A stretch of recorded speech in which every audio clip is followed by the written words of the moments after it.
Lovely, thank you. Thanks for reading.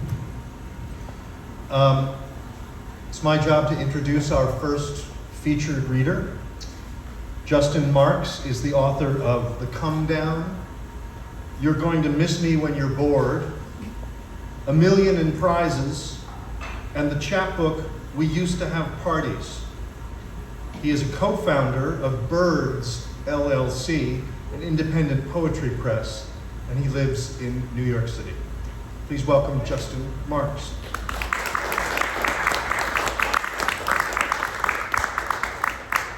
Thank you. Thanks, everyone. Thanks for the open mic readers as well. Very good.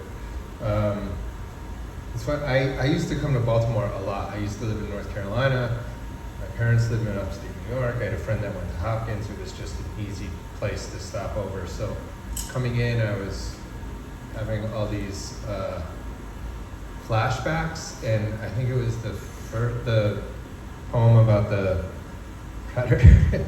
My friend used to have the wildest stories about Baltimore, like coming home and his neighbors just like having a guy on his porch pinned under their knee, being like, he was trying to break in, and wild stories. Anyway, it's both exciting and weird to be back, but I love it because I haven't been here in at least 20 years. A song is just a suggestion for what can happen. Thoughts are problems when you can't stop thinking them. I can't stop thinking about how my thoughts are more like sensations. Nice dreams about something I can't remember, the wisdom of parents with no wisdom to offer. I hear a voice, assume it's speaking to me, misread shellfish as selfish, and let that speak for itself. An exercise in humility, magical emotions, my mind gone completely blank.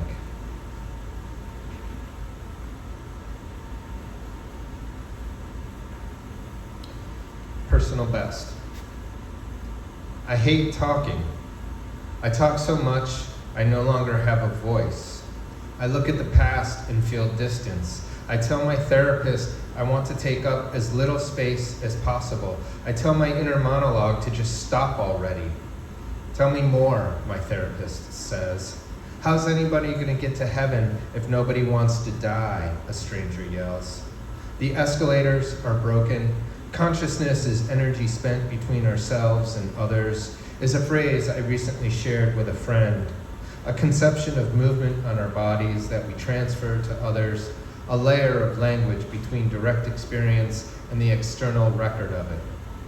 I'll have to think about that, my friend said. What would it feel like to be free of what dictates this dread and discomfort? No idea. So I put the point in the presentation for you to consider. I listen, and in the pain is less. There's a purpose. Interruption as often as possible. Butter that makes every bite of bread better. Phrases there's little reason to share, but I share nonetheless. As an invitation, an invocation to and of openness, the subtle and sudden swerves of nuance and dialogue. A song we make up as we go along, an ever-present melody we say into existence, observation and wonder, a thing we share, overwhelming in its ordinariness, and then move on.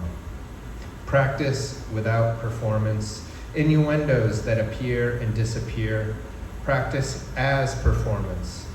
The difference is perception, meaning that decays over time and leaves us less and more ourselves, promise unfulfilled, the ending still unsung.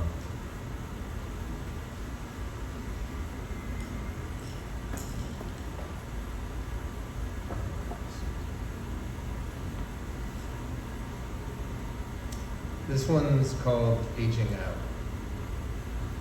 I'm not good with disruption.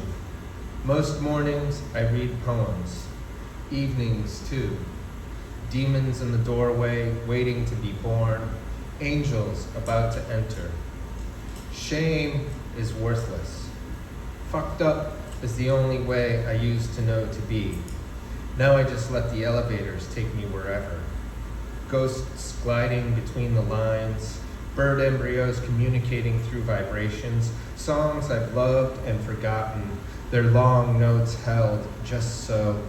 Peace and exultation, hits and misses, misery is certain.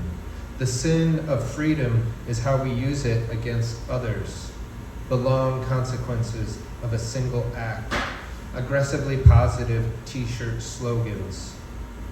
A lot lately, I catch myself whispering, "It doesn't matter," to no one in particular, by which I suspect I mean, my body is making progress. My bones are getting brittle. Something like that. It doesn't matter. My existence is little. A long, healthy life, nowhere near healed.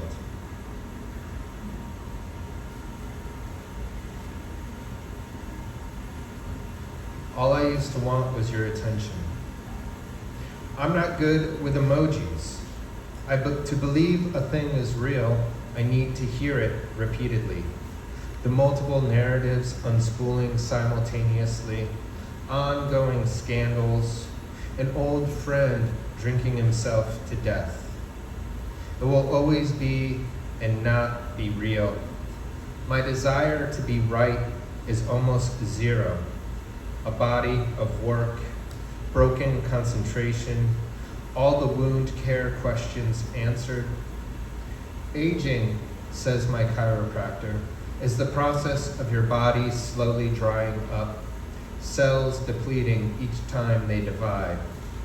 A living record of my demise, the fragile piece of a happy home.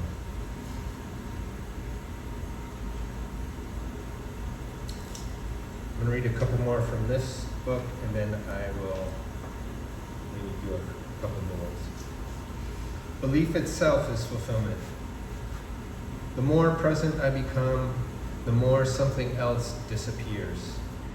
Each terrible thing waiting to happen anew, an unknown problem of no one's making itself known. I lose my balance.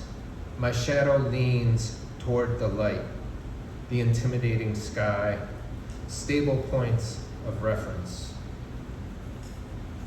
A set of circumstances and faith in a not awful outcome. Abstinence that makes the heart grow fonder. A world that's broken but works anyway. Its incomprehensible clatter. Sometimes I hear the last words of people who aren't dead yet, and they are devastating. Sometimes all I hear is ringing.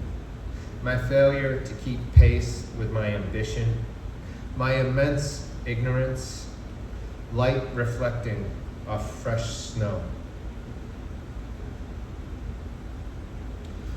All I want is to feel prepared. I used to want poems to destroy me, fill me with sadness that makes me feel alive. Now I want them to put me back together, reveal the unreality of being, encode in me not comfort with it, but the exquisite resolve of brokenness survived.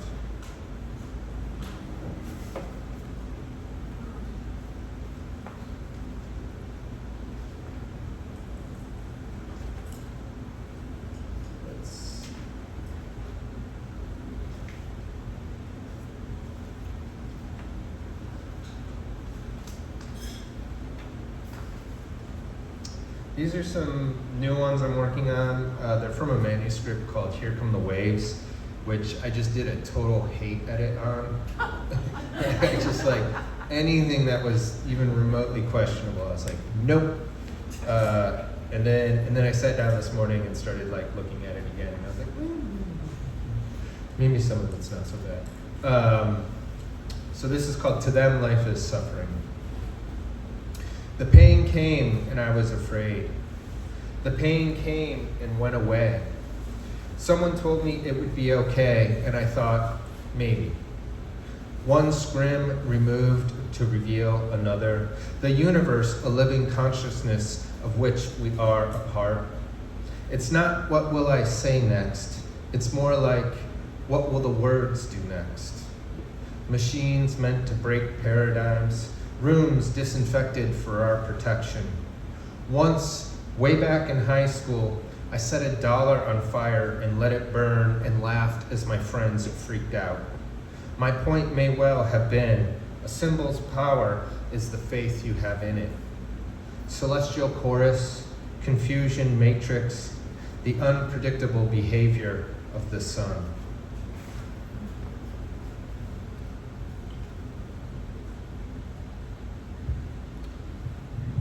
Only own what you can carry.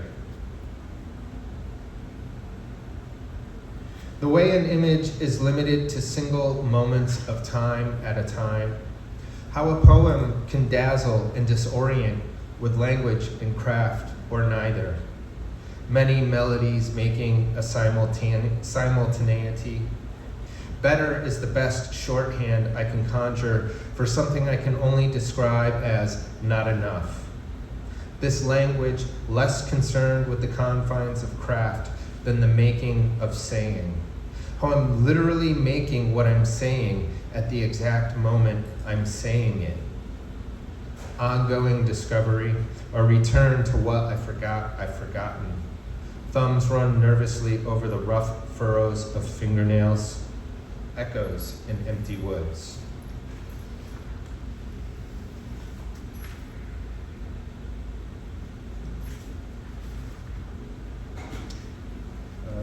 I'm going to read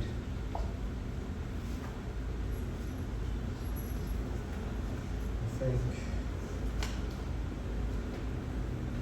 3 more.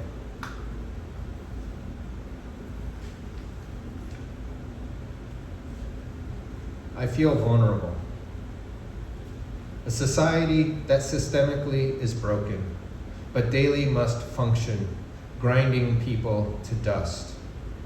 At work, I watch videos of goats climbing the sheer walls of a dam to get at minerals in the rocks necessary for their survival. Someone makes a weird noise I now realize was a word, the name of a person they wanted to reach. An utterance unanswered. The pressure to not put pressure on myself is intense. An arc that bends toward destruction, a vision that declares itself an illusion. I misread love as leave and sit with that confusion. Have nothing to hide.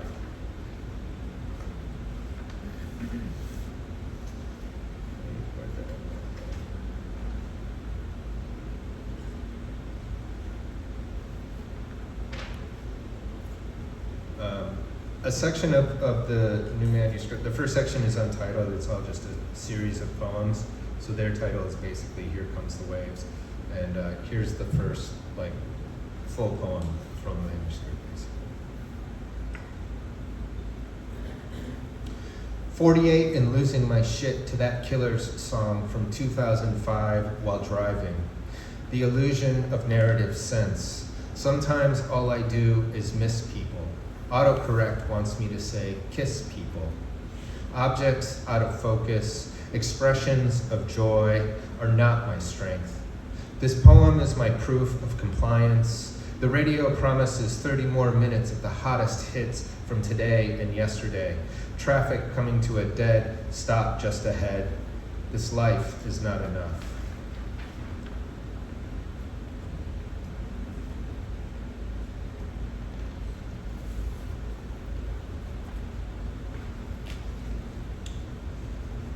One more, and then, well, I'm not sure what's next. I know Tracy's next at some point, but maybe there's other readers first. I like how you mix in the open mic with the featured readers. That's really cool. And thanks again for having me. This is all. I love being back in Baltimore.